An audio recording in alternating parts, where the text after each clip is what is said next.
I'm sure by now in South Africa, many people believe when Julius Malema exposes that our country is captured by white monopolistic capital. I'm sure today everyone believes that.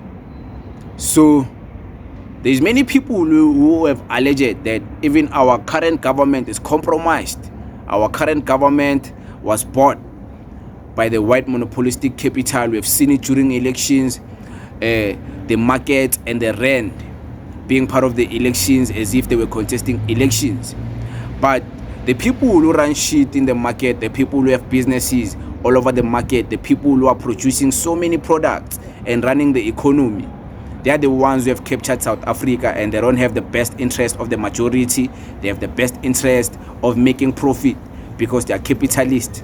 So I have a video today of GOGO Aubry Matshiqi exposing and confirming what Julius Malema has always been saying, that yeah, our country is captured and our government is compromised. South Africa is a fairy tale. In terms of the fairy tale, in terms of the story, South Africa is a place where South Africa belongs to all who live in it. A fairy tale. The reality is that South Africa belongs to those who captured it. But we have become so attached to this fairy tale of what South Africa is. We've even become so attached to this story that we fail to heed the warning made by Chimamanda Ngozi when she warns against the dangers of a single story.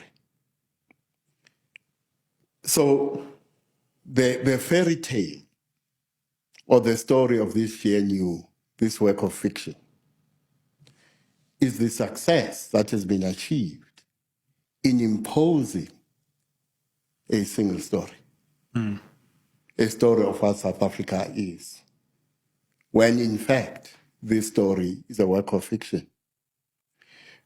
So this GNU is also the product or is a function of something else,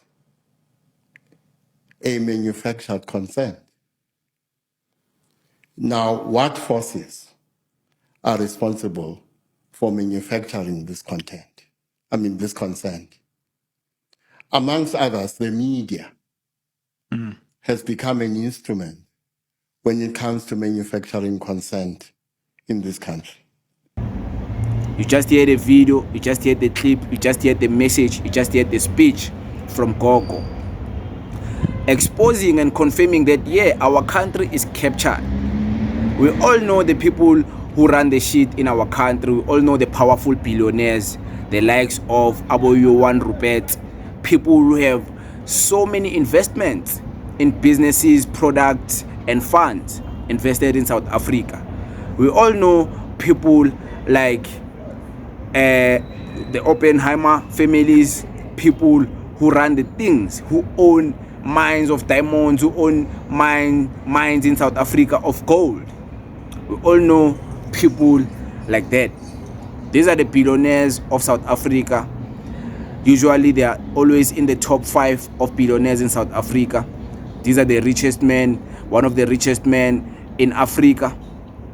These people, they run the economy. These people, they run the country. They are holding the country by the balls. And if you didn't know, now you know. I, for one, from hearing the message of the country is being captured by these two guys, I look at it in 2 different ways. I look at it in a way of looking at people trying to colonize people. And I don't agree with these guys trying to colonize us because they run the shit. They run the market. I don't agree with that. I don't agree with them thinking they have so much power because they have so many investments in South Africa. That part, I don't agree with it.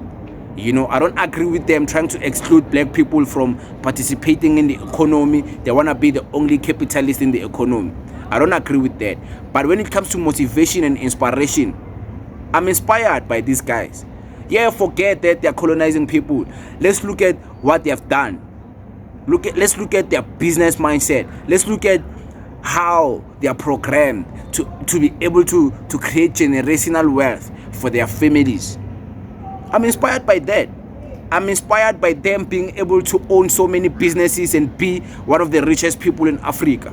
I get inspiration from that.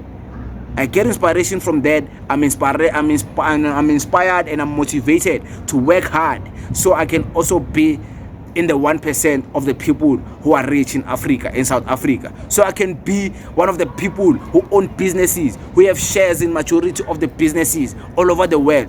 I'm inspired by that. But I don't like the fact that they're using their wealth to colonize people, and they're using their wealth to take advantage of the poor, for them to want to colonize the poor more, to want to take from the poor more, even when they have so many, even when they have so much. I don't agree with that. But shout out to GOGO Aubry for just confirming what Julius Malema has always been saying.